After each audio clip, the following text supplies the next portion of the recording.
বলিউডের আলোচিত অভিনেত্রী নরা ফাতেহিকে নিয়ে সম্প্রতি এক বিভ্রান্তিকর খবর ছড়িয়ে পড়েছে। সামাজিক যোগাযোগ মাধ্যমে দাবি করা হচ্ছে তিনি বানজি জাম্পিং করতে গিয়ে পাহাড়ের খাদে পড়ে মারা গেছেন। এমনকি একটি অস্পষ্ট ভিডিও ভাইরাল হয়েছে, যেখানে এক নারীকে দুর্ঘটনার শিকার হতে দেখা যায়। দাবি করা হয় এই নারী নরা ফাতেহি।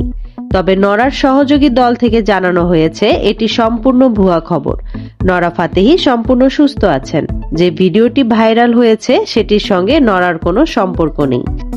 সম্প্রতি নোরা ভয়ঙ্কর দাবানল থেকে বেঁচে ফেরার খবর শিরোনামে আসে, কিন্তু তার নামে ছড়ানো এমন মিথ্যা গুজবের কারণে ভক্তদের মনে উদ্বেগ সৃষ্টি হয়। উল্লেখ্য, নোরা ফাতেহি শুধু একজন নৃত্যশিল্পী নন, তিনি একজন মডেল, অভিনেত্রী এবং গায়িকাও। বিভিন্ন সাক্ষাৎকারে তিনি নিজেকে হৃদয়ে ভারতীয় বলে উল্লেখ করেছেন।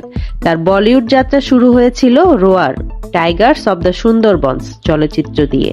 বাহুবলী, টেম্পার এবং কিক 2 এর মতো সিনেমায় তার আইটেম গানের জন্য বেশ জনপ্রিয়। তাই নরা ফাতেহিকে নিয়ে ছড়ানো এমন ভুয়া খবরের প্রতি সতর্ক থাকুন এবং নিশ্চিত না হয়ে কিছু বিশ্বাস করবেন না।